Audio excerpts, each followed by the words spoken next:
Susan Kreskin. I don't mean to glamorize my name, but you know who I am. And I'm reflecting and sharing with you what's on my mind.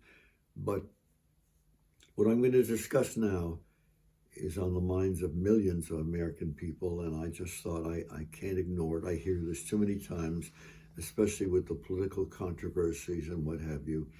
And it's the situation of guns. Don't misunderstand me. I believe very much in the Second Amendment.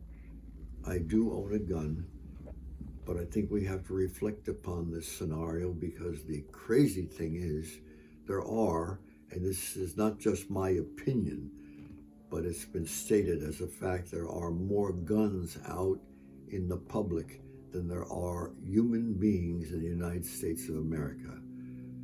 That makes you stop and wonder why the excess of guns.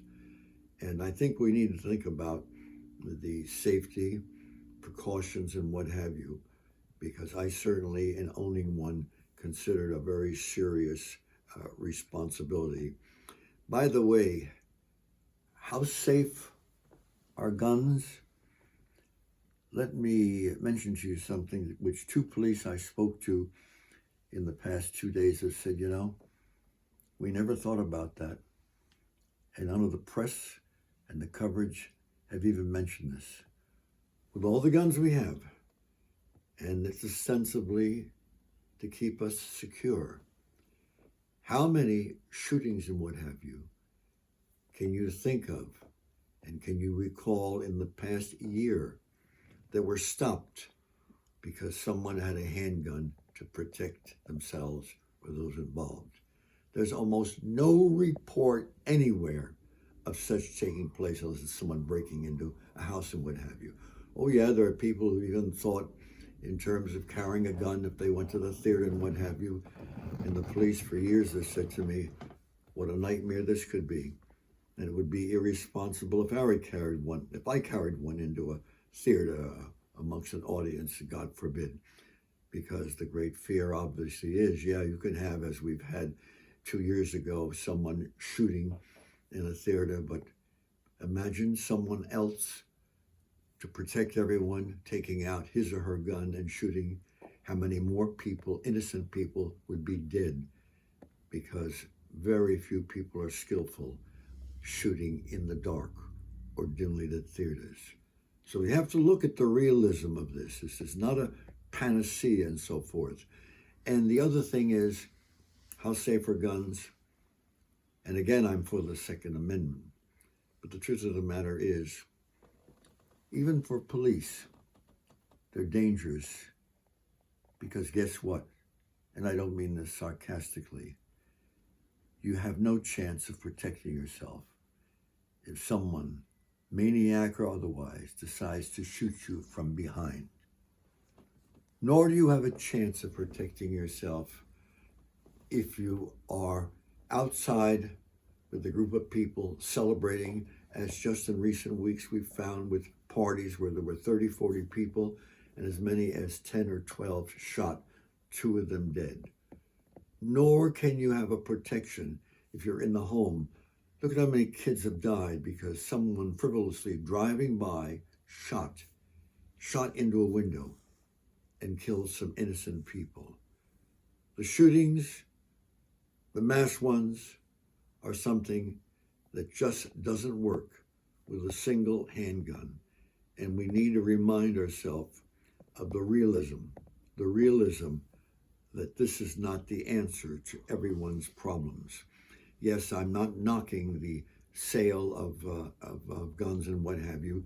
Certainly the NRA, and I had a close friend who was a very, very deeply entrenched member of the NRA until he finally left because he said he never saw such money-making factors involved.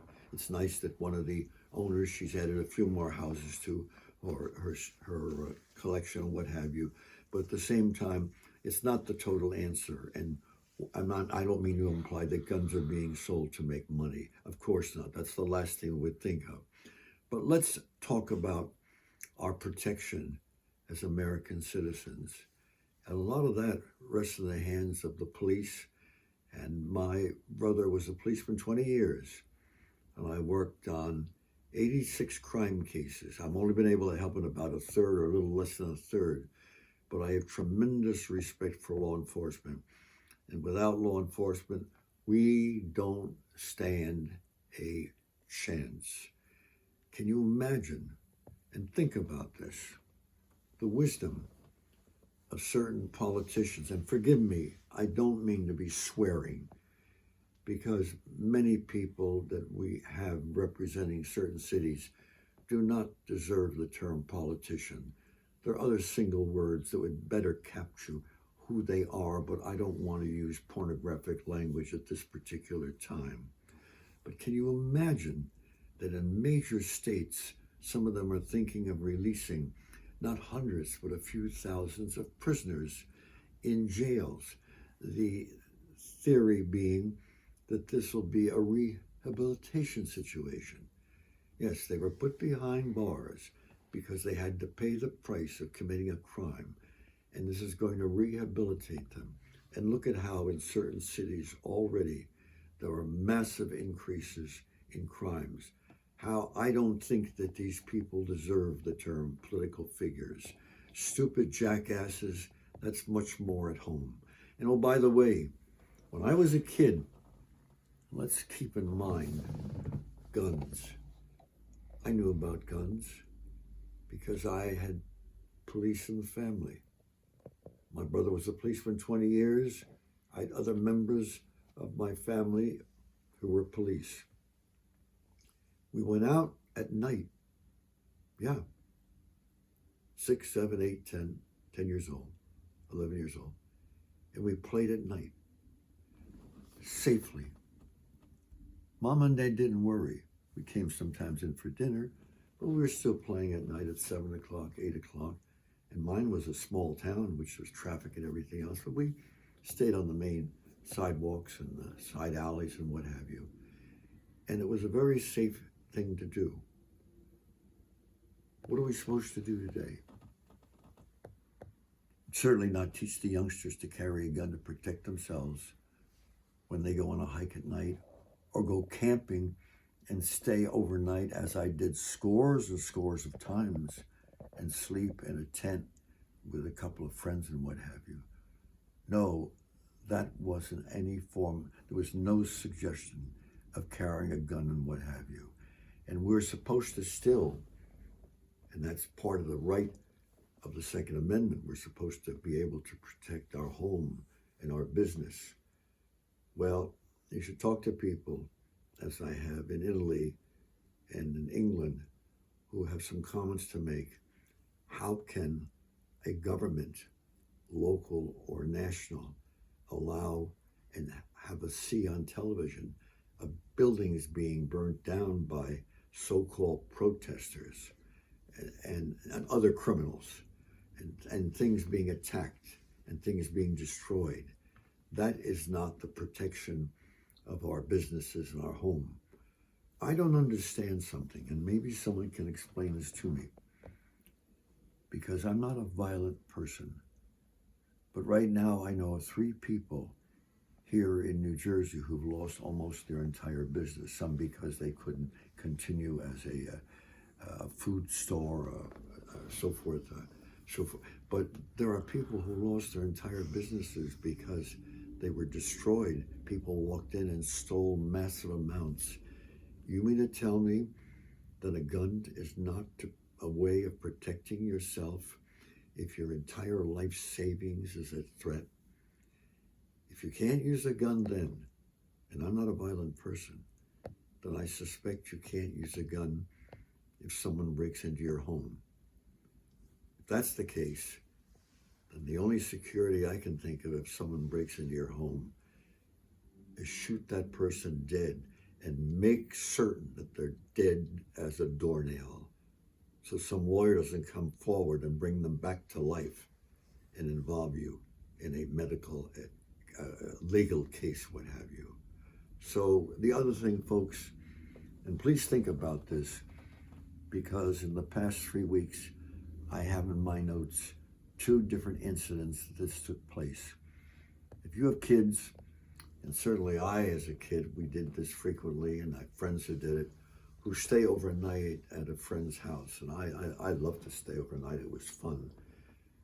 But you owe it to yourself to find out wherever your kid is going to stay, if that family has a gun. If they have a gun, find out how secure that gun is.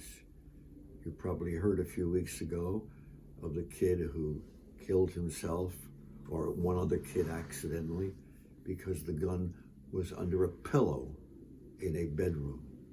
That is not security. One of my lifelong closest friends lived in Texas. And when I walked into Ray's house in his expensive living room, there on the wall was this beautiful rifle, but it was behind glass. There was bulletproof glass, and the locks around it were so secure that there wasn't a chance that anybody, out of curiosity, was going to play with it. You make certain that if your kid is going to stay overnight somewhere, that gun is secure. You see, I learned something, and I understand that my grandparents learned that, my parents learned that, and my great-grandparents, had they come to this country from Poland or Italy at that time, they would learn it as well.